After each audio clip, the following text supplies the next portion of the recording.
Saturday afternoon, I'm wiping down my kitchen counter when the doorbell rings. I open the door to find Mark's sister Cheryl standing on my porch with a tape measure dangling from her wrist. "Hey, sis." She pushes past me into my living room. "I had to see the place again before we move in next month." "Move in?" The words taste like chalk. "Yeah, the house swap, remember? Mark said you two were upgrading to our old place by the freeway." She snaps the tape measure across my wall. "We need to be out of our rental by the 15th. Cheryl, I've lived here 23 years. She laughs like I've told a joke. "Linda, you're sweet, but Mark showed me all the paperwork. He borrowed $80,000 from me using this house." She waves crumpled loan documents at me. Fair is fair. I stare at papers with my name printed on them, but something's wrong. Then I see it. That signature isn't mine. I walk to my kitchen and pull my property deed from the filing cabinet. "Cheryl, this house has been in my name alone since 1987. Mark's name isn't anywhere on it." Cheryl looks at the deed, and her face goes white. She turns to Mark. "You told me this house was yours. That you brought it into the marriage." "Honey, I was just trying to." That's when Cheryl spins around and slaps Mark across the face. "You lying piece of." What was really in those loan papers? Why did Mark lie to his own sister? And how much more debt was hiding in my name? If you're hearing this story, tell me in the comments. Where in the world are you listening from? Before we begin today's story, please don't forget to subscribe and hit the like button. Now, let's get started. The morning light filtered through the kitchen blinds of Linda Walker's small bungalow, casting thin stripes across the stack of mail she sorted with practiced fingers. 62 years of living had taught her that paperwork deserved respect, and each envelope found its proper place on the laminate table. Her Social Security statement went into the plastic folder by the salt shaker. The USPS pension letter, thin as tissue paper, slipped behind her Medicare card in its bright red sleeve. Across from her, Mark Evans scrolled through his phone with the focused intensity of a man hunting treasure. The screen glowed with colored graphs that danced like carnival lights, numbers rising and falling in patterns she couldn't read. When she glanced over, he tilted the phone away with a smile that didn't quite reach his eyes. Linda had married Mark 6 months ago, after 10 years of eating reheated soup alone at the same table. The church barbecue where they met still felt like yesterday. He'd carried folding chairs without being asked and talked about his small remodeling business with the easy confidence of a man who'd built things with his hands. When he said he respected women who handled their own mortgage, something in her chest had warmed like a pilot light flickering back to life. The clock on the microwave blinked to 8:30. Linda smoothed her property tax bill against the table's surface, reading the familiar lines that always made her proud. The house address in neat black type. Her name alone under property owner. And the line that mattered most, no mortgage on file. Mark's coffee cup paused halfway to his lips. His eyes found that particular line and stayed there a moment too long. Then he chuckled and reached over to pat the kitchen wall like it was a faithful dog. "This little house is our biggest asset," he said, his palm lingering against the paint. Something in his touch felt different than the casual gesture it pretended to be. Linda folded the tax bill back into its envelope. The paper crinkled between her fingers, a small sound in the quiet kitchen.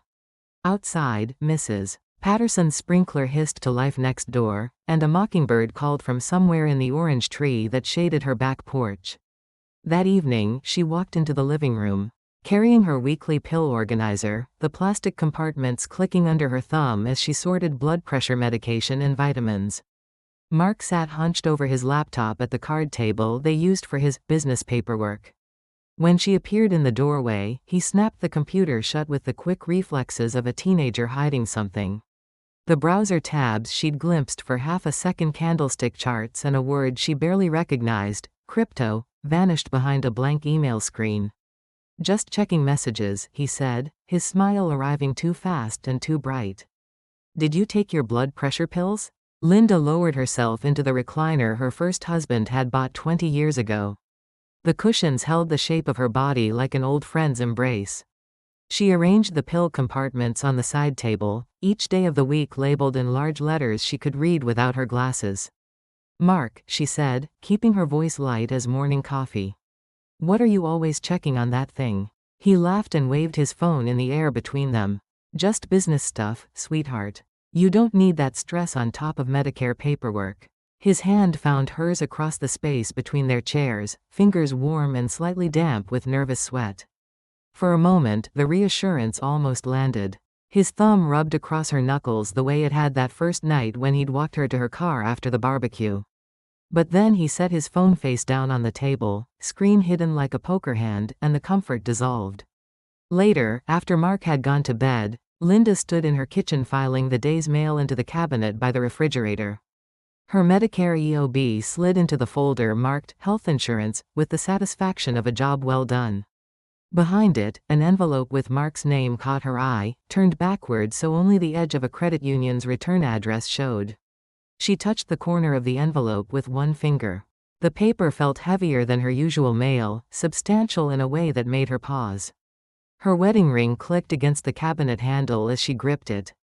If I open every envelope with his name, she thought, this marriage is already on fire. She pushed the drawer closed, but the envelope rustled against the others like a whispered warning. The sound followed her as she turned off the kitchen light and made her way down the hallway, past the framed photos of her first wedding. And the mail carrier uniform she'd worn for 40 years. In the darkness of her bedroom, the house felt slightly different, as if the walls had heard a conversation she hadn't been part of. The air conditioner hummed its familiar tune, but underneath it, she sensed something new. A tension that hadn't been there before Mark moved his boxes into her closet. She lay in bed listening to his breathing beside her, steady and deep with the sleep of someone who had nothing weighing on his conscience. The doubt that settled in next to her was small, no bigger than a grain of sand in her shoe. But like all small irritations, she knew it would only grow larger with time and pressure. The digital clock cast green numbers across the ceiling. 12:47, 12:48. Each minute that passed felt like a step further away from the woman who had said, I do, in the chapel 6 months ago. And closer to someone she didn't recognize yet but was beginning to meet. Outside, a car drove slowly down the street, its headlights sweeping across her bedroom wall before disappearing around the corner. The darkness returned, complete and patient, like it was waiting for her to figure out what she already knew but wasn't ready to admit. The house settled around her with small creaks and sighs. Sounds she'd heard every night for 23 years, but now they seemed to be telling her something different. That safety was not the same as security. That trust was not the same as wisdom. And that sometimes the most dangerous person in your life was the one sleeping right beside you. The orange envelope arrived on a Tuesday morning, its edges already curled from the Florida humidity. Linda recognized the electric company's logo immediately. But the bold red letters across the front made her stomach drop. Final notice, service disconnection scheduled. She set her coffee cup down with trembling fingers and tore open the envelope at the kitchen table. The bill inside showed 3 months of payments missing, a balance that climbed like a fever chart. Her own checks had covered groceries and the homeowners association fees, just as they always had. But Mark's promised contributions, the ones he'd assured her would keep us comfortable, had never materialized. Mark walked in from the shower, hair still damp and a towel around his shoulders. When he saw the notice in her hands, his jaw tightened for just a moment before his usual smile slid back into place. Don't worry about that, he said, pouring coffee into the mug that said, World's Best Husband, a gift from his sister she was starting to regret buying. I've got money coming in from the Henderson job next week. These utility companies just like to scare people. Linda smoothed the notice against the table, reading the disconnection date printed in unforgiving black ink. Mark, this says they're shutting off our power Thursday. That's 2 days. He leaned against the counter, sipping coffee with the casual air of a man discussing the weather. I'll call them. Sometimes you can work out payment plans if you know how to talk to them. The next morning, Linda sat across from Mark at breakfast, her hands folded over a yellow legal pad she'd found in the junk drawer. She'd written, household budget, at the top in her careful handwriting, the letters straight and purposeful as the mail routes she'd walked for 4 decades.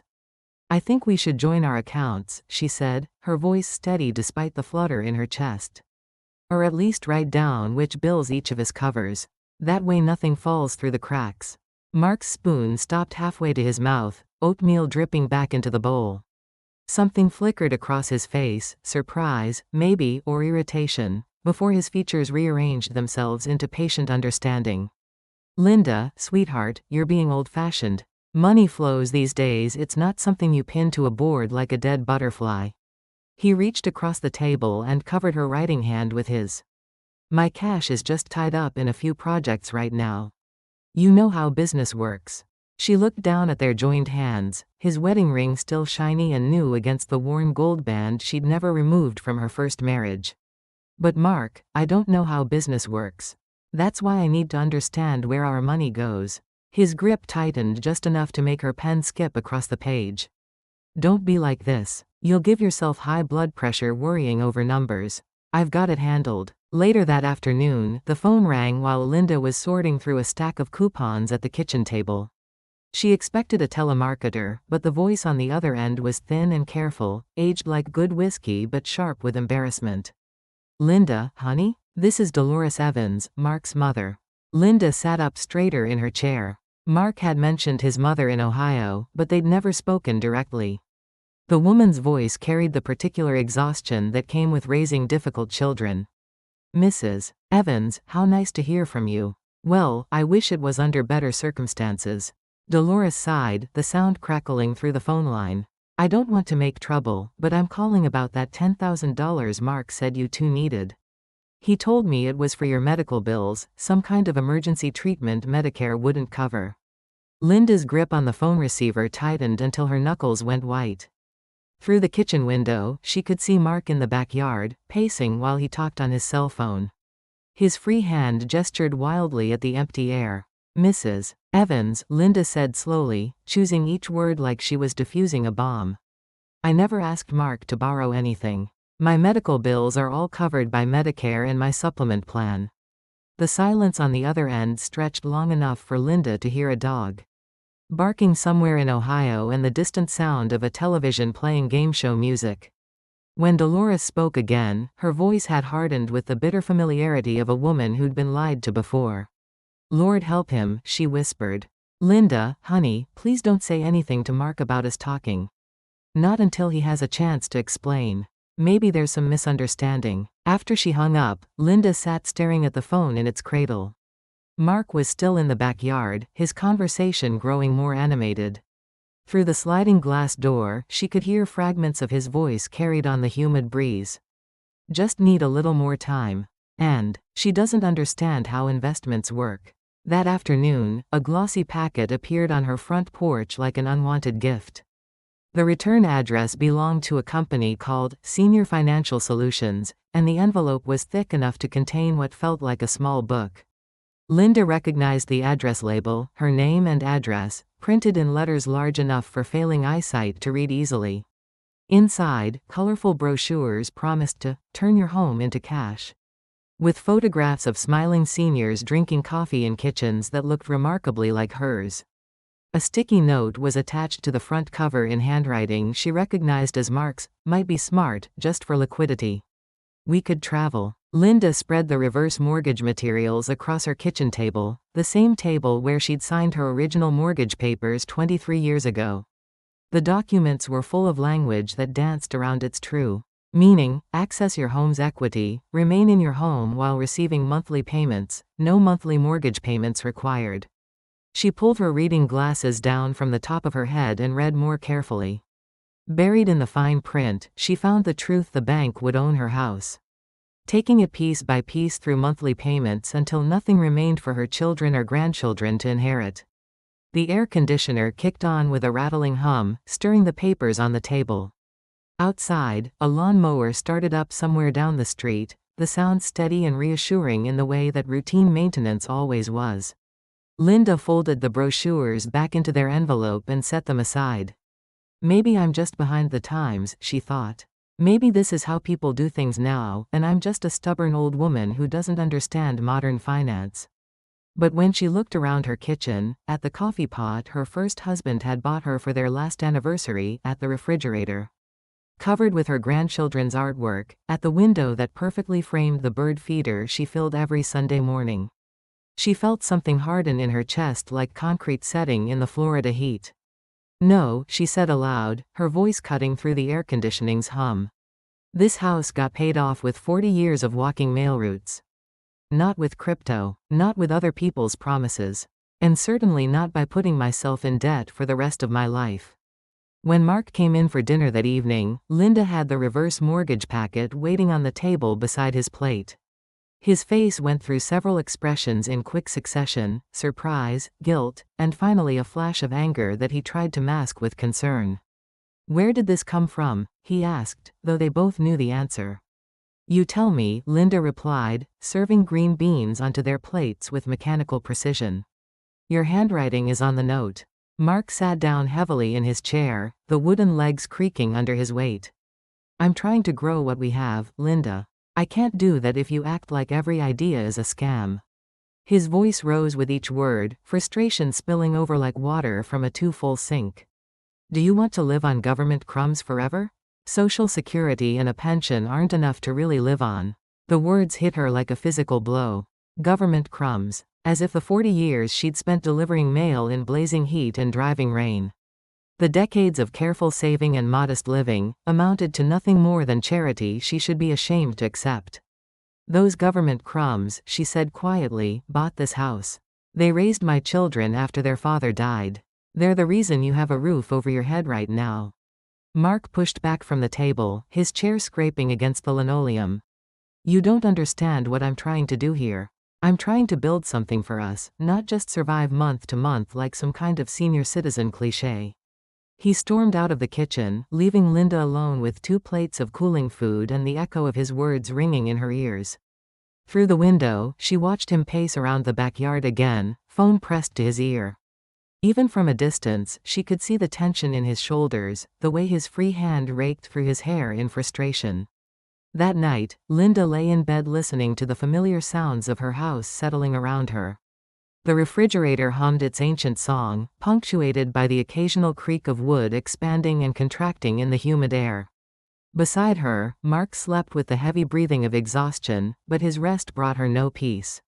She realized, with the clarity that sometimes comes in the small hours of the morning, that she had no idea how much debt Mark carried. She didn't know how many people he'd made promises to, or how many of those promises had been made in her name. She didn't know if the credit union envelope in her filing cabinet contained a bill or a lawsuit or something worse. What she did know was that somewhere in the space between his easy laugh at the church barbecue and the angry words in her kitchen, she'd lost track of who she was.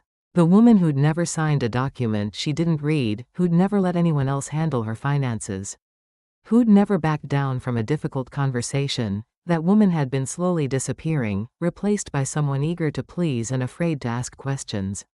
The realization settled over her like a weight she'd been carrying without knowing it. She turned onto her side, away from Mark's sleeping form, and stared at the digital clock until the numbers blurred.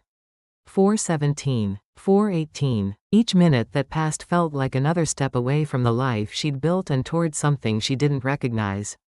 Outside her bedroom window, a night bird called from the darkness, its song both mournful and defiant.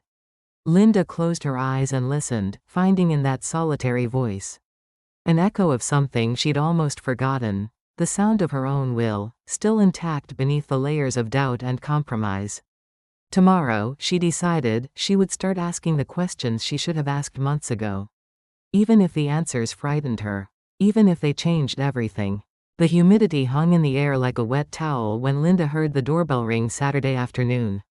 She'd been wiping down the kitchen counters with the methodical care of someone who found comfort in routine. The smell of lemon cleaner sharp and clean in the Florida heat. Through the front window, she expected to see Mrs. Patterson from next door, maybe holding a casserole dish or asking to borrow something small. Instead, a woman stood on her porch with cotton candy hair and a smile that belonged in a real estate advertisement. Linda opened the door to the scent of drugstore perfume and road dust. The kind of combination that came from driving too far in an old car with broken air conditioning. "Hey there, sis." The woman pushed past Linda into the house without invitation, bringing with her the energy of someone used to getting her way. A yellow tape measure dangled from her wrist like an oversized bracelet, and her purse bulged with the hard corners of official documents. "I'm sorry, but do we know each other?" Linda asked, closing the door and turning to face the stranger who'd made herself at home in her living room. "Oh honey, I'm Cheryl Evans, Mark's sister. He's told me so much about you." She popped the tape measure open with a practiced flick of her wrist and began stretching it across the living room wall. "I just had to see the place again before we make the switch next month." The words hit Linda like ice water. "Switch?" Cheryl laughed as if Linda had made a joke. "The house swap, remember? Mark explained the whole thing. You two are upgrading to our old place by the freeway. And we finally get a safe neighborhood for the grandkids." She moved the tape measure to the opposite wall, calling out numbers under her breath. 42 feet, that's perfect for Tommy's new bunk bed." Linda's hand found the back of her recliner, gripping the worn fabric for support. "I think there's been some kind of misunderstanding." Mark's voice came from the front hallway, followed by the sound of his work boots on the tile. "Cheryl, we talked about waiting until..." He stopped mid-sentence when he saw the tape measure stretched across Linda's wall, his face draining of color like water from a broken pipe. Cheryl turned to Linda with eyebrows raised high enough to disappear under her bangs. "Don't tell me he hasn't explained everything yet." "Mark, you said the paperwork was already signed. I've got the moving truck scheduled for the 15th. She reached into her purse and pulled out a crumpled stack of papers, the pages worn soft from handling. "He told me this house was his, that he brought it into the marriage as his contribution. When he couldn't pay back the $80,000 he borrowed from me to seal the deal, we agreed on the house trade. Fair is fair." Linda felt the room tilt slightly, as if the foundation had shifted beneath her feet. On the wall across from her, family photos stared down from their frames, her first husband in his mail carrier uniform. Her children at various ages, herself accepting a retirement watch from the postmaster. The faces looked suddenly foreign, like actors in someone else's story. "This house," Linda said, her voice coming from somewhere far away, "has been in my name since 1987. Mark has never owned this property." Cheryl snorted, the sound sharp and dismissive. "Linda, you're sweet, but this paperwork stuff gets confusing at our age. Mark showed me a whole loan packet with your address on it. You signed somewhere, maybe you just forgot." She waved the crumpled papers like evidence in a courtroom. "Look, it's all right here. The home equity loan, the transfer documents, everything proper and legal." Linda reached for the papers with hands that had begun to tremble. The documents were photocopies, blurred and difficult to read, but she could make out her printed name on several lines. What she couldn't find was her signature, not her careful script that had signed 40 years' worth of postal reports. Not the flowing letters that had endorsed countless paychecks. Mark lunged forward, trying to snatch the papers back. "Cheryl, this isn't how we planned to discuss. Don't you dare." Linda's voice cut through the room like a blade, stopping him mid-reach.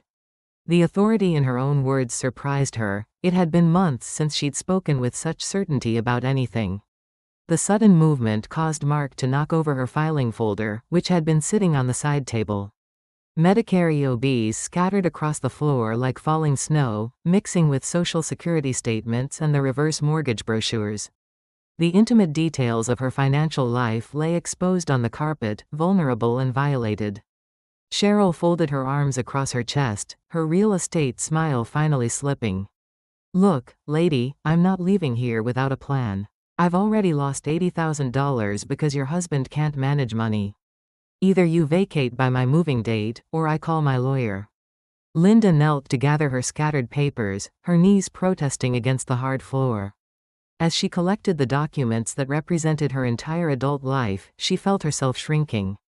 Not physically, but in some essential way that made her feel like a child being scolded by adults who knew better. The humiliation wasn't in the shouting or the threats. It was in being treated like a piece of furniture in her own living room, like someone whose opinion didn't matter in decisions about her own life.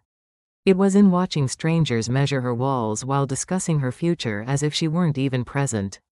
"I raised 4 kids in this house," Linda said quietly, still crouched on the floor. "I walked 12 miles a day for the post office to pay off this mortgage. I painted every wall, fixed every leaky faucet, planted every flower in the front yard." She stood slowly, clutching her papers against her chest like armor. "And now you want me to give it up because your brother is a liar and a thief." Cheryl's face flushed red above her frosted lipstick. Don't you call my brother names. He's trying to straighten out a bad situation, and you acting all high and mighty isn't helping anyone. The ceiling fan rattled overhead, stirring the scent of spilled coffee and growing tension. Through the sliding glass door, Linda could see her bird feeder swaying gently in the breeze, empty because she'd forgotten to fill it that morning. Even the cardinals had abandoned her. Your brother, Linda said, her voice growing stronger with each word, forged my signature on loan documents. Your brother borrowed money using my house as collateral without my knowledge or consent. And your brother married me without filing the proper paperwork, so legally, I owe neither of you anything. The silence that followed was broken only by the air conditioner cycling on and the distant sound of children playing in someone else's yard. Mark stood frozen by the door, his face a map of guilt and calculation. Cheryl stared at Linda as if seeing her clearly for the first time. You're going to fight this, Cheryl said finally. It wasn't a question. Linda smoothed her scattered papers into a neat stack, the familiar ritual giving her strength. I'm going to protect what's mine. After Cheryl stormed out and Mark followed to argue in the driveway, Linda stood in her living room surrounded by the evidence of their invasion. The tape measure lay abandoned on her coffee table like a snake someone had dropped. Through the front window, she could see the siblings gesticulating wildly at each other, their voices rising and falling in heated argument. She walked to her kitchen table and spread out her papers one more time. Her Social Security statement, crisp and official. Her Medicare EOB with its careful coding. Her property tax bill that clearly showed no mortgage on file. And at the bottom of the stack, the loan packet with her printed name but someone else's signature. For the first time since Mark had moved into her house, Linda sat at the head of her own kitchen table. The late afternoon sun slanted through the blinds, casting long shadows across the documents that told the story of her life. Outside, a mockingbird called from the orange tree, its song defiant and clear. She had been measured like a room to be redecorated, appraised like property to be sold. But beneath the humiliation, something harder was taking shape. Something that felt like the woman who'd walked mail routes in the rain. Who'd raised children alone after her husband died, who'd never backed down from a difficult customer or an aggressive dog. Nobody, she said aloud to her empty kitchen, measures my walls without my permission. The words echoed in the quiet house, mixing with the sound of the ceiling fan and the distant argument in her driveway. It was the first time in months that the echoes sounded like her own voice instead of someone else's. After Cheryl's car disappeared down the street with a squeal of tires, and Mark retreated to the garage to make what sounded like desperate phone calls, Linda stood alone in her living room. The silence felt different now, not peaceful, but charged with the electricity that comes before a storm. She knelt on the carpet where her papers had fallen, gathering each document with the care of someone collecting broken glass. Her Medicare EOB, wrinkled now but still official. Her Social Security statement with its promise of modest monthly payments. The property tax bill that proved her ownership beyond doubt. And finally, the loan packet that bore her printed name but carried someone else's lies. In the kitchen, she spread everything across the table under the bright overhead light. The laminate surface became a courtroom where evidence would speak louder than promises. She pulled her reading glasses down from her head. And began to examine each page with the methodical attention she'd once given to mail routes and postal regulations. Mark appeared in the doorway, sweat beading on his forehead despite the air conditioning. His hands shook slightly as he ran them through his hair. A gesture she'd once found endearing but now recognized as a tell, the nervous habit of a man caught between truths he couldn't reconcile. Don't overreact, he said, his voice carrying the forced calm of someone trying to talk a jumper off a ledge. I'm juggling some things right now, that's all. Once this next crypto run hits, I can pay Cheryl back and nobody has to move anywhere. Linda looked up from the documents, seeing him clearly for perhaps the first time since their wedding. The easy smile was gone, replaced by the haggard expression of a man who'd run out of places to hide. His wedding ring caught the kitchen light, still shiny and new against skin that showed the faint tan line of a watch he'd recently pawned. Crypto run, she repeated, tasting the words like something bitter. Mark, you don't have any clients. You don't have a remodeling business. What you have is my house, and you've been trying to sell it out from under me. He stepped forward, reaching for her shoulder, but she moved away. The chair legs scraped against the tile floor with a sound like fingernails on a chalkboard. Linda, please. You don't understand how investments work. Sometimes you have to risk something to gain something bigger. I was trying to build us a real future, not just survive on government checks. The phrase, government checks, hung in the air between them like an accusation. Linda felt each word settle into the parts of her that had carried mail. Through hurricanes and budget cuts, through the grief of widowhood and the small triumph of early retirement. Government checks that had bought school clothes for her children and Christmas presents for her grandchildren. Government checks that had paid off this house and filled this refrigerator and kept the lights on for 23 years. Get out, she said quietly. Mark's face crumpled like paper in a fire. You can't mean that. Where am I supposed to go? Linda stood slowly, her knees protesting the movement but her resolve solid as concrete. She walked to the front door and opened it, letting in the humid evening air that smelled of jasmine and distant rain. I don't know, and I don't care. But you're not staying in a house you tried to steal. After Mark loaded his belongings into garbage bags and drove away in the truck she now realized was probably stolen or borrowed against her property, Linda sat alone at her kitchen table. The house felt larger somehow, as if walls had been removed, though everything remained exactly where it had always been.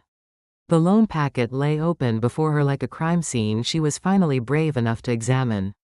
Page by page, she traced the forgery that had nearly cost her everything. Her printed name appeared in multiple places, but the signatures were clearly not hers, too confident, too sharp.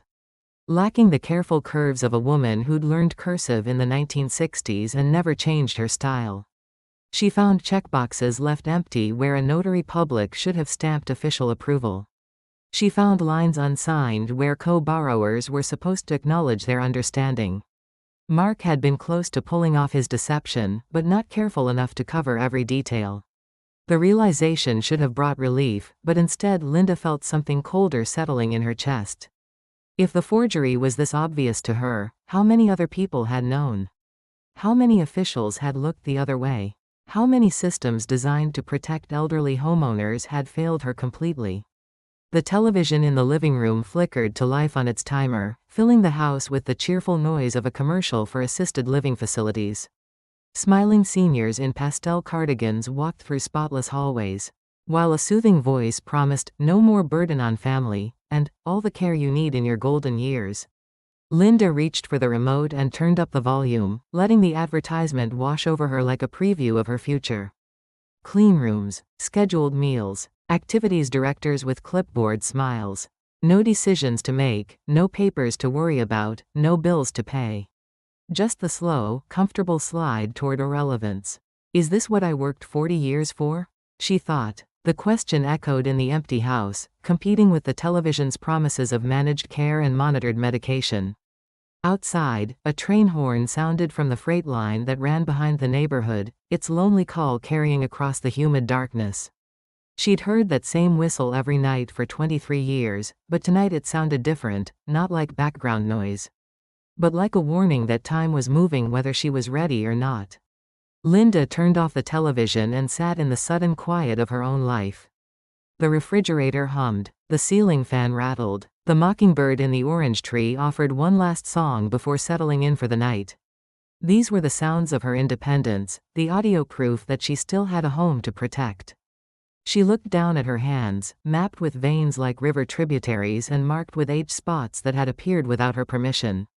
These hands had sorted mail in snowstorms and heat waves, had changed diapers and bandaged scraped knees, had signed mortgage papers and tax returns and medical directives. They were not the hands of someone who gave up. Maybe I'm just a tired old woman clinging to wood and brick, she thought. But wood and brick was all she had, and all she'd ever needed. The house around her creaked and settled, not with age but with the patient endurance of shelter that had weathered decades of storms. If my name is on it, she said aloud to the empty kitchen, then my eyes are going across every line. Her voice was shakier than she would have liked, but it was hers. For the first time in months, the words that came out of her mouth belonged entirely to her, carrying no echo of someone else's opinions or expectations. The night stretched ahead, long and uncertain, filled with fears she'd never had to face alone. Fears of courtrooms and lawyers, of homelessness and nursing homes, of a world that seemed designed to push elderly women into corners where they couldn't fight back. But as the hours passed and dawn approached with its promise of another day to figure things out, one thought settled at the bottom of her mind like a stone at the bottom of a clear pond. She would stop letting other people explain her life to her. The decision felt small in the darkness of her kitchen. But Linda had learned from 40 years of carrying mail that small things, accumulated over time and distance, could become enormous. One letter at a time, one house at a time, one signature at a time, she had built a life worth protecting. Now she would protect it. The next morning arrived gray and heavy, pregnant with the kind of storm that builds all day before breaking at sunset. Linda walked through her house touching the backs of chairs and the edges of countertops, reacquainting herself with the geography of her own life. Each corner held a memory layered like paint: birthday cakes for grandchildren in the kitchen, Christmas mornings in the living room, quiet evenings in the bedroom, where she'd learned to sleep alone after her first husband died. The silence felt different now that Mark was gone. Not empty, but expectant, like the moment before an important phone call. She moved slowly through rooms that seemed larger somehow, as if his absence had removed walls she hadn't known were there. In the kitchen, she made coffee with the ritual precision of someone who understood that small routines could anchor even the most uncertain days. The familiar smell filled the morning air, mixing with the distant scent of rain that hadn't fallen yet but hung in the humidity like a promise. As she sat at her table with the first cup of coffee she'd drunk alone in months, memories began to surface like objects floating up from deep water.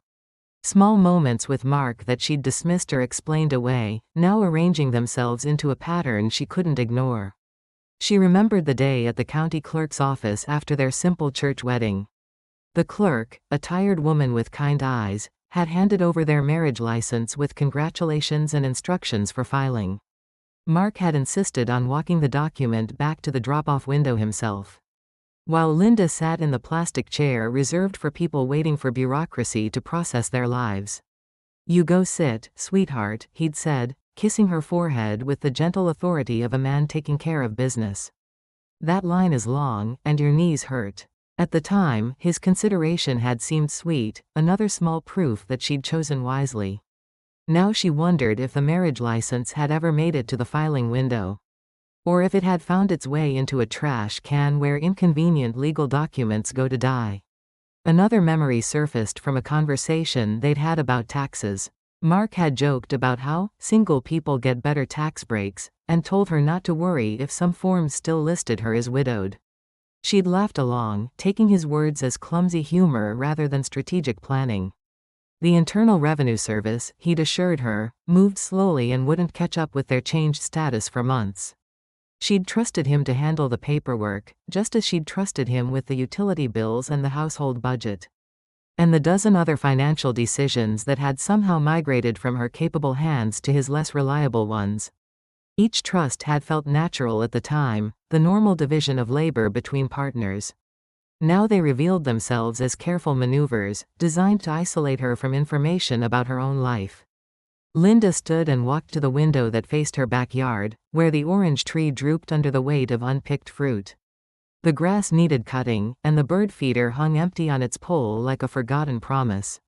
These were tasks Mark had volunteered to handle, another kindness that now looked like control.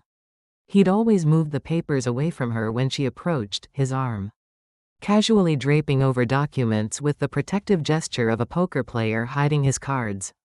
The printer that hummed to life at odd hours, spitting out forms she never saw. The hollow jokes about letting the man handle the boring stuff, while she focused on more important things. Like cooking and cleaning and being grateful for his presence in her life. She'd been slowly edited out of her own financial story, one small surrender at a time. Each time she'd deferred to his expertise, each time she'd accepted his explanation without asking for proof, each time she'd chosen trust over verification. She'd handed him another piece of her independence. But there had been moments when her instincts had fought back. She remembered the evening 6 months ago when Mark had slid a credit card application over her pile of Medicare EOBs. Pointing to a signature line with his pen. "Sign here, sweetie," he'd said with the casual confidence of someone used to getting what he wanted. "You'll get points on all your prescription purchases. Free money, basically." She'd laughed and tapped his knuckles away from the form. "I've walked mail routes too long to trust fine print," she'd said. "Let me read it first." His face had darkened for just a moment before the smile returned. "You and your postal worker paranoia," he'd teased. "Not everything is a scam, Linda." But she'd insisted on reading every line, every clause. Every warning in tiny print that explained how free money would cost her 27% interest on unpaid balances. The application had ended up in her shredding basket, where it belonged. That moment of stubbornness, which had felt like unnecessary difficulty at the time, might have saved her from additional debt she'd be struggling to pay now. Her postal worker paranoia had been the early warning system she'd forgotten to trust. Linda walked back to the kitchen and pulled her reading glasses from the drawer where she'd started keeping them handy. The loan packet still lay spread across her table like evidence in a case she was finally ready to prosecute. She examined each page again, this time looking not just for forgeries but for patterns, for the fingerprints of deception. The signatures that weren't hers were all written with blue ink, while her authentic signatures from legitimate documents used black. The forger had pressed too hard, creating indentations in the paper that suggested nervousness or haste. Most telling of all, the fake signatures were too perfect, lacking the small tremor that had crept into her handwriting as arthritis settled into her fingers. She gathered these observations like evidence, each detail a small stone she could put in her pocket and carry with her. Her shame was beginning to shift, moving away from, "How could I be so gullible?" toward, "How many times did they practice lying to my face?" The phone rang, startling her from her examination. She answered to hear Dolores Evans' voice, thin with worry and age. "Linda, honey, I hope you don't mind me calling again. I've been thinking about our conversation yesterday, and I need to ask you something." Linda gripped the phone tighter, preparing herself for whatever additional deception was about to be revealed. "What is it, Mrs. Evans? Mark's been calling me all morning, asking for more money. Says you threw him out and he needs a lawyer to get his share of your house." Dolores's voice carried the exhausted patience of a mother who'd run out of ways to help a failing child. "I wanted you to know I told him no. Whatever mess he's made, I'm not throwing good money after bad anymore." Relief flooded through Linda like cool water. "Thank you for telling me. You seem like a nice lady, Linda. I'm sorry my son dragged you into his troubles." Dolores paused, and Linda could hear the sound of a television playing in the background, some daytime program. With bright voices selling solutions to problems too complicated for quick fixes. "I should have warned you about his gambling debts and his get-rich-quick schemes. But I kept hoping marriage might settle him down." After they said goodbye, Linda sat in the growing heat of the morning, processing the conversation.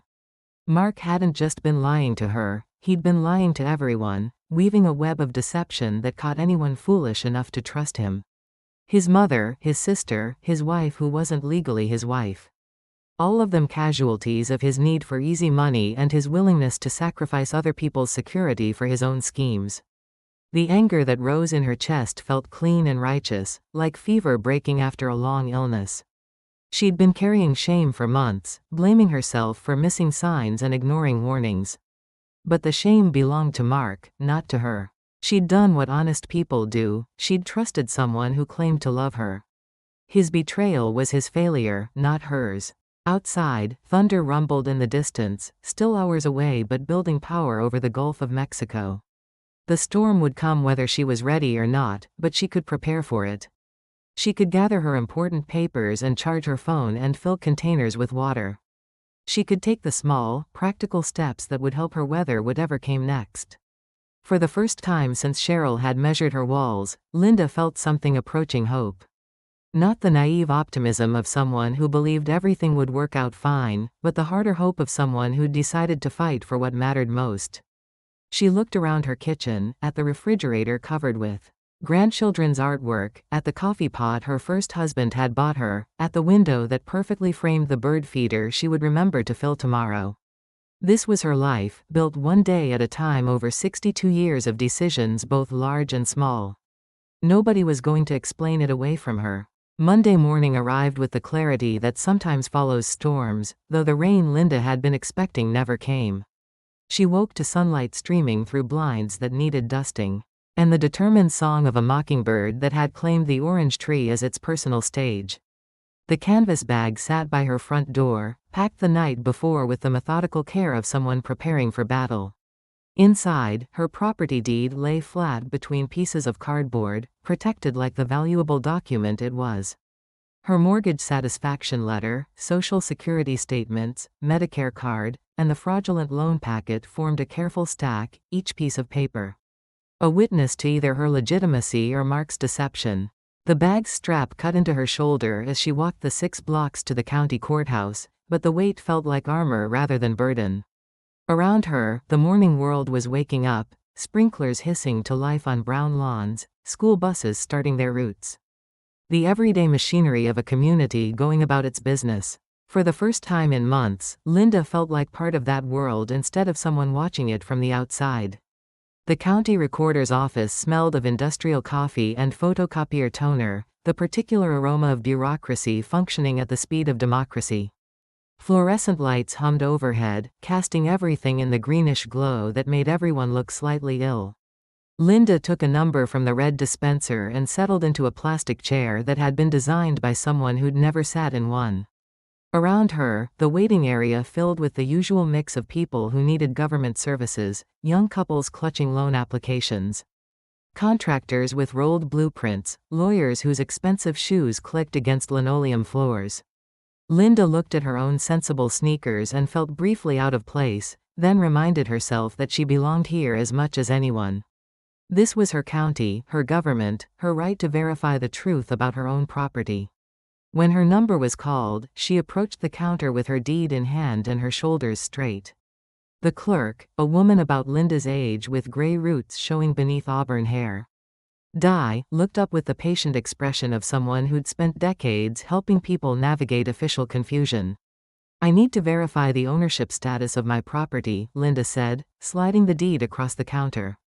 "Specifically, I want to make sure no one else's name has been added without my knowledge." The clerk's fingers moved across her keyboard with the efficiency of long practice. Numbers and codes flickered across her screen while Linda waited, trying not to hold her breath. Around her, phones rang and printers hummed and other people's dramas played out in whispered conversations with other clerks. "Ma'am," the clerk said after what felt like hours but was probably only minutes, "this property is solely in your name. Has been since 1987, with no changes to the title. No liens, no second mortgages, nothing tied to a Mark Evans or anyone else." Linda's knees went soft with relief, but she forced herself to stay standing. "And what about my marriage license? Mark Evans and Linda Walker, filed back in April?" The clerk's frown deepened as she typed more commands. "I see that a license was issued to those names, but..." She paused, double-checking her screen. "There's no record of it ever being returned for filing. According to our system, you're still legally single." The words hit Linda like cool water after a long drought. Still legally single. Mark's debts were his alone. His promises to other people carried no weight against her property. His schemes and lies and desperate borrowing had no legal connection to her life. "So if someone tried to use my house as collateral," Linda asked slowly, choosing her words like she was defusing a bomb, "claiming to be my husband, that would be a serious problem for them," the clerk said firmly. "Fraud, most likely. Possibly elder financial abuse, depending on the circumstances." Linda thanked the woman and walked back into the morning sunlight, feeling like she'd stepped out of a courtroom where the jury had just delivered a favorable verdict. Her property was hers. Her marriage was a legal fiction. Mark Evans was a con man who'd failed to complete his con. But knowledge without action was just expensive education. Her next stop was the legal aid clinic housed in the basement of the senior center. A place she'd driven past hundreds of times without ever imagining she'd need its services. The waiting room smelled of burnt coffee and the particular anxiety of people who'd run out of options. Metal folding chairs faced a receptionist's desk where a young woman with purple hair and multiple ear piercings processed intake forms. with the cheerful efficiency of someone who genuinely wanted to help. Linda filled out paperwork that asked probing questions about her income, her assets, and the nature of her legal problem. In the box labeled, "Describe your situation," she wrote carefully, "My supposed husband forged loan documents using my property as collateral. I need advice about fraud and elder abuse." The attorney who called her name 40 minutes later was younger than her youngest grandson. With a tie that seemed to have been chosen by someone who'd never learned how to match patterns. But his handshake was firm, his office was organized, and his questions were precisely the ones an intelligent person would ask. Linda spread her documents across his desk like evidence in a courtroom, each paper positioned to tell its part of the story. The young man, his nameplate read, James Morrison, Elder Law, examined each document with the careful attention of someone who'd seen variations of this same story too many times before. "Mrs. Walker," he said after reviewing everything, "technically, it's Ms. Walker, since your marriage was never legally recorded. What Mr. Evans has done with his sister regarding this supposed house trade is between them. If he forged your signature on loan documents, that's potential fraud. You're under no obligation to vacate your property because of his private debts." The lawyer helped her draft a formal notice to Mark and Cheryl, each word chosen for maximum legal clarity and minimum ambiguity. No house swap. No consent to loans. No authorization to use her property as collateral for anyone else's financial schemes. And a clear warning that any further attempts would be reported to both police and Adult Protective Services as elder financial exploitation. Linda signed her full name in blue ink at the bottom of the notice, her handwriting steady and clear. The signature looked nothing like the clumsy forgeries in Mark's loan packet. It was distinctly hers, carrying 40 years of practice. Signing postal reports and tax returns and birthday cards to grandchildren. "What happens next?" she asked as Morrison made copies of everything for his files. "You deliver these notices, preferably by certified mail. If they try to contact you again about the house trade or any financial arrangements, you refer them to this letter. If they persist, we can help you file for a restraining order and pursue criminal charges for the forgery." Outside the senior center, Linda sat in her car for a long moment, air conditioning battling the Florida heat while she processed what she'd learned. In the space of one morning, she'd gone from victim to prosecutor, from confused elderly woman to property owner with legal rights and competent representation. Her last stop was the police station, a low brick building that looked more like a library than a fortress of law enforcement. The lobby smelled of floor wax and the particular alertness that came from people trained to expect trouble. Linda approached the front desk with her folder of documents and a story she'd never expected to tell. The officer who took her report was a woman close to Linda's age, with gray-streaked hair pulled back in a practical ponytail and eyes that had seen enough of humanity's failures to remain kind but not naive. She listened to Linda's story without interrupting, taking notes in handwriting that managed to be both fast and legible. "Ma'am, what you're describing sounds like attempted identity theft and possibly elder financial abuse. We'll need to investigate the signature forgeries, and if we find evidence of criminal intent, we can pursue charges." She handed Linda a case number written on a small card. "Keep this with your other documents. If Mr. Evans or his sister contact you again, you call us immediately." Driving home through neighborhoods that looked exactly the same as they had that morning, Linda felt like she was seeing everything for the first time. The houses where she'd delivered mail for years, the yards where she'd stopped to pet friendly dogs.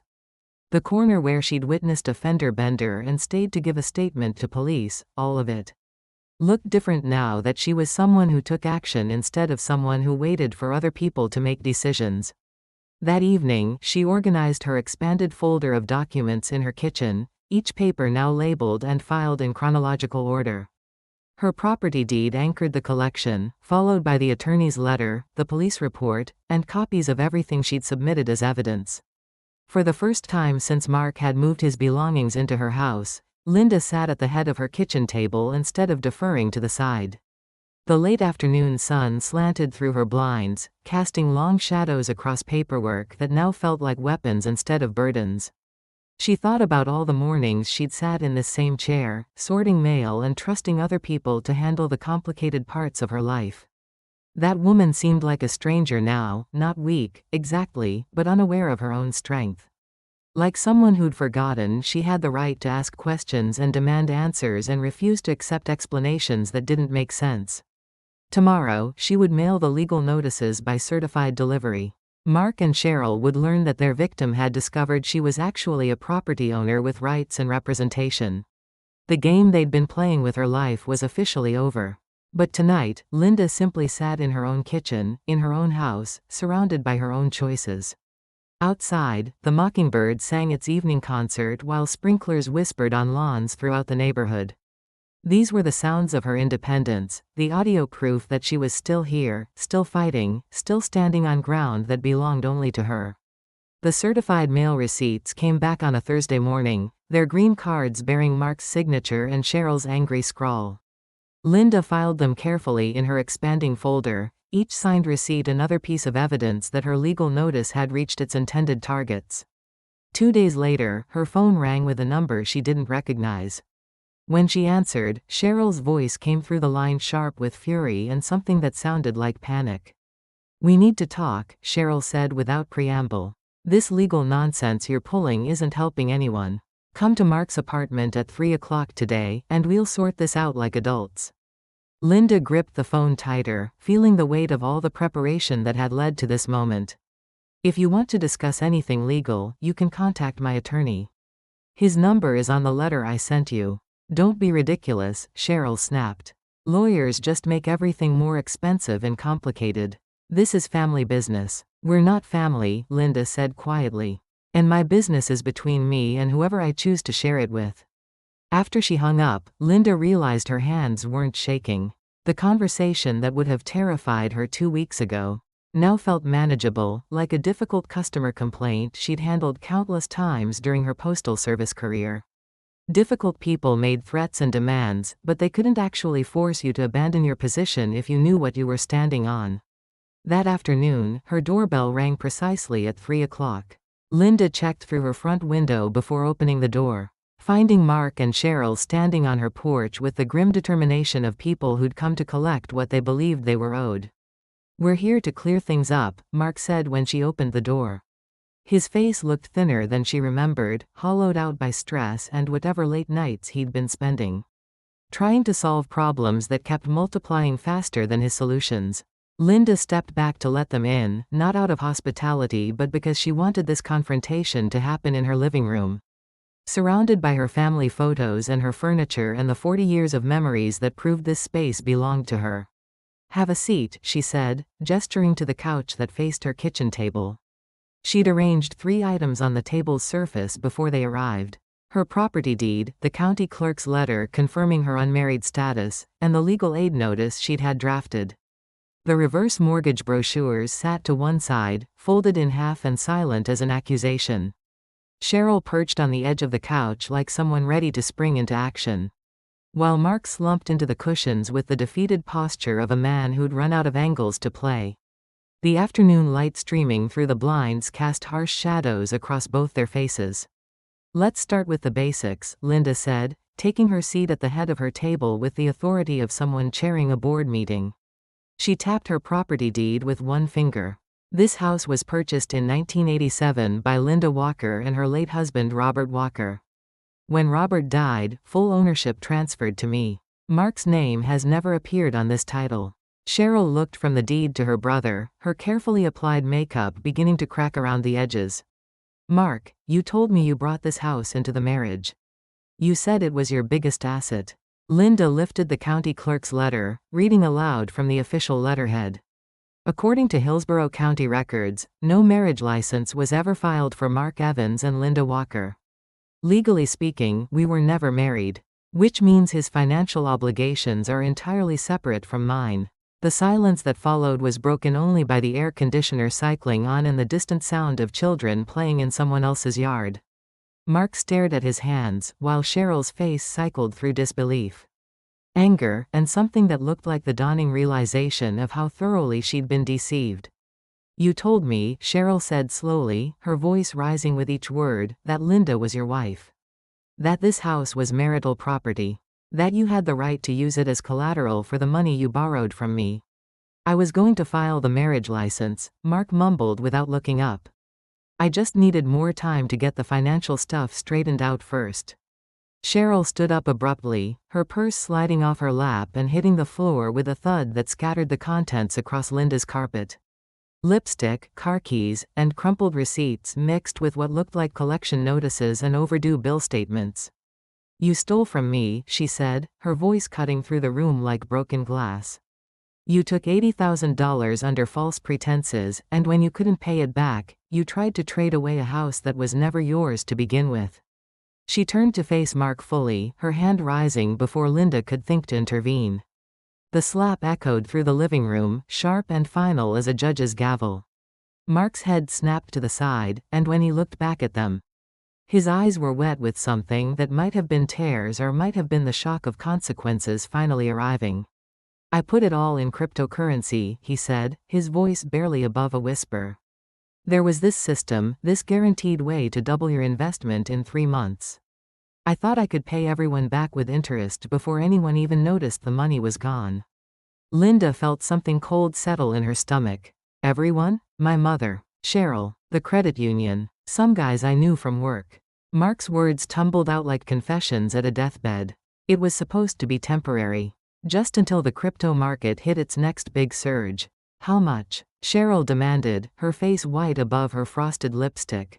200,000, maybe 250. Mark looked around Linda's living room as if seeing it for the first time.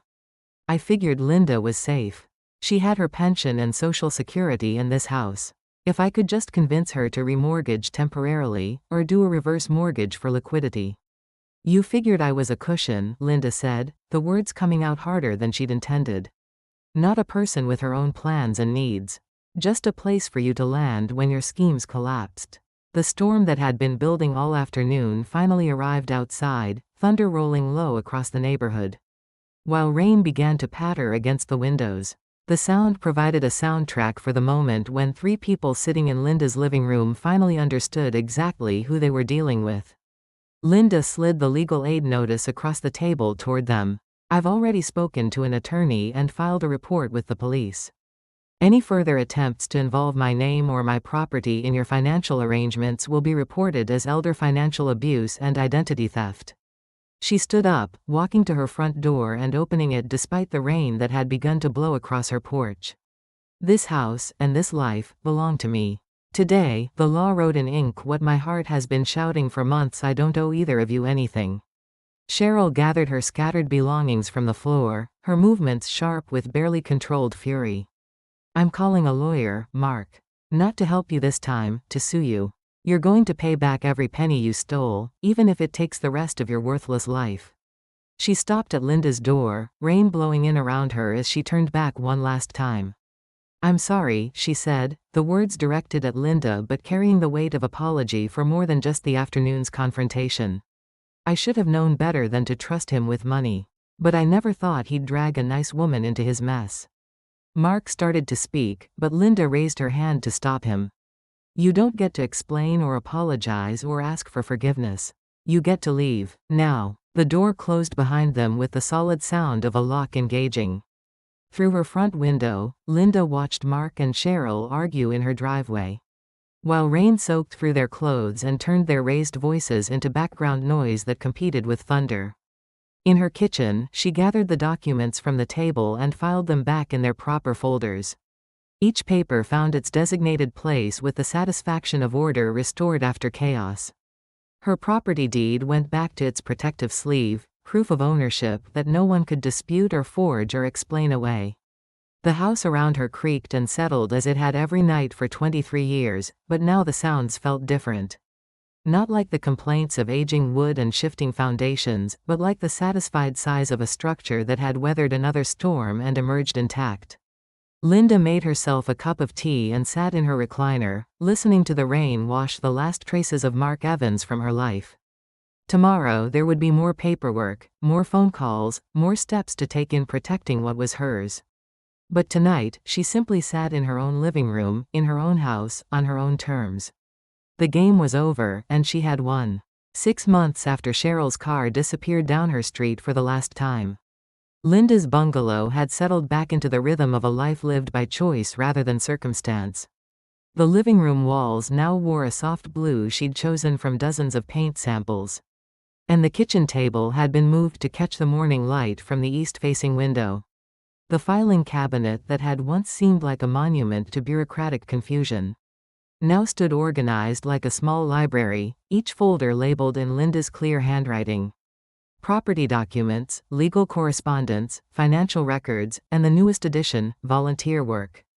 The last folder contained certificates from the courses she'd taken in elder law and financial literacy, preparing her for work she'd never expected to love. Every Tuesday morning, Linda drove the familiar route to the senior center. But now she parked in the volunteer section rather than visiting as someone who needed services. The classroom she'd reserved smelled of fresh coffee and the particular nervousness of people who'd been convinced they were too old to learn new things. "Good morning," she said to the dozen seniors arranged around tables pushed together to form a conference room. "I'm Linda Walker, and I'm here to talk about protecting yourselves from financial scams and identity theft." She began each session the same way, with her own story.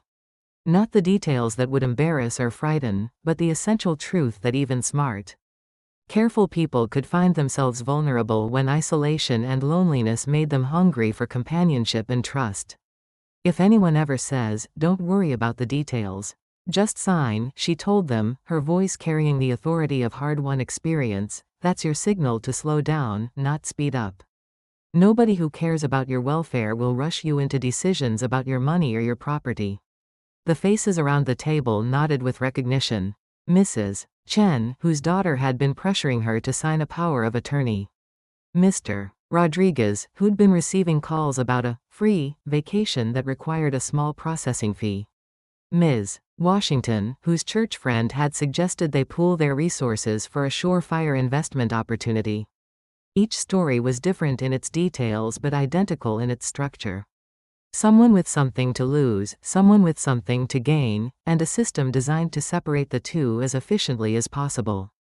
Linda listened to each person with the patience she'd once brought to difficult postal customers, never interrupting, but always asking the one question that mattered most: what does your gut tell you? After class, Linda stopped at the legal aid clinic to drop off copies of the educational materials she'd developed with James Morrison.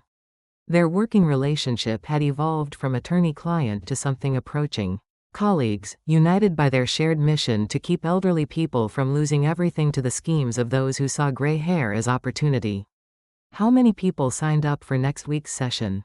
Morrison asked, looking up from a case file that probably contained another story of trust betrayed and security threatened. 15 so far," Linda replied, arranging the new brochures in the rack by his door. "Word is spreading. People are starting to understand that education is the best protection they can give themselves." At home, Linda had updated her will and added her niece Sarah as a contact on all her financial accounts. Not as someone with access, but as someone who would be notified if unusual activity occurred. The conversations with Sarah had been difficult at first, admitting vulnerability to someone 2 generations younger, but they'd resulted in a safety net that felt supportive rather than controlling. Her evening routine had evolved to include a small notebook where she tracked every bill paid, every check deposited, every envelope opened. The act of writing created a paper trail that would be difficult to alter or dispute, but more importantly, it kept her engaged with the details of her financial life. She occasionally heard news about Mark through the efficient gossip network of a small community.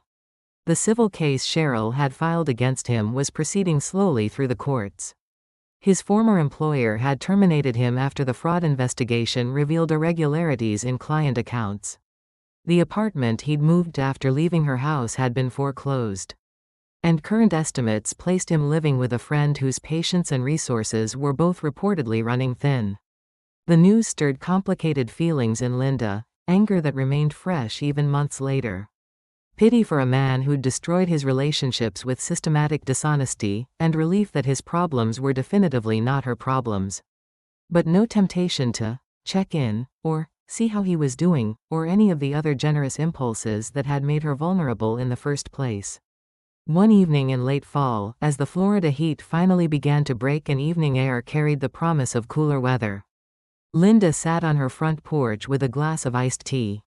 The neighborhood around her was settling into its evening rhythm, sprinklers cycling on, families gathering for dinner. The distant sounds of a television tuned to the evening news. A young couple walked past her house, the woman pushing a stroller while the man pointed to different houses and explained something about property taxes and school districts. They reminded Linda of herself and Robert 35 years ago, when they'd walked these same streets, looking for a place to raise their children and build their lives. The mockingbird that had claimed her orange tree sang its evening concert, a complex song that borrowed melodies from every other bird in the neighborhood. Linda had learned to identify its different moods: territorial in the morning, conversational in the afternoon, and purely joyful in the hour before sunset. She ran her fingers along the arm of her porch chair, feeling the grain of wood that had weathered decades of Florida storms. The chair was older than her marriage to Mark, older than her widowhood, a constant that had outlasted every major change in her adult life. Inside her house, the phone rang, but Linda didn't move to answer it. Her machine would catch any message that mattered, and experience had taught her that most urgent calls weren't really urgent at all. She'd learned to distinguish between emergencies that required immediate attention and the artificial urgency created by people who wanted something she wasn't obligated to provide. The evening sky deepened from blue to purple while Linda sat in the comfortable quiet of her own choices. Tomorrow she would teach another class, help another group of seniors navigate the increasingly complex landscape of financial protection. She would pay her bills and sort her mail and tend the small garden she'd planted where Mark used to park his truck. For the first time in years, Linda felt settled in a way that had nothing to do with location, and everything to do with understanding exactly who she was and what she wouldn't compromise. The house around her was the same structure she'd lived in for 23 years. But it felt different now, not just like shelter, but like a fortress she'd successfully defended. The stars began to appear overhead, faint at first but growing brighter as the last light faded from the western horizon. Linda had watched this same sky for decades, but tonight it seemed to hold a different promise. Not the naive optimism of someone who believed everything would work out fine, but the deeper satisfaction of someone who'd learned she could handle whatever came next. She thought about the woman she'd been 6 months ago, eager to trust, afraid to question, willing to defer to anyone who spoke with confidence about subjects she didn't understand. That woman hadn't been weak, exactly, but she'd been unaware of her own strength. Like someone who'd forgotten she had the right to say no, the power to ask for proof, the wisdom to trust her own instincts over other people's explanations. The transformation hadn't happened overnight, and it hadn't been comfortable. Learning to protect herself had required accepting that the world contained people who would hurt her if she gave them the opportunity. But it had also revealed that she was stronger and more capable than she'd allowed herself to believe. As the evening deepened and the neighborhood settled into sleep, Linda remained on her porch, reluctant to end this moment of perfect contentment. The air smelled of night-blooming jasmine and the distant promise of rain. Somewhere in the darkness, an owl called from the massive oak tree that shaded 3 backyards, its voice a deep counterpoint to the mockingbird's elaborate songs. These were the sounds of her independence, the audio proof that she was exactly where she belonged. Not because someone else had chosen this life for her, but because she'd fought to keep it when others had tried to take it away. Getting old, Linda had discovered, didn't have to mean shrinking to fit other people's plans. It could also mean finally living on your own terms, with the wisdom to recognize what mattered and the courage to protect it. She finished her iced tea as the last light disappeared from the sky. Then gathered her glass and walked inside to her house that felt like what it had always been: home. Not just a structure she happened to occupy, but a space she'd chosen, and chosen again, and would continue choosing for as long as she drew breath.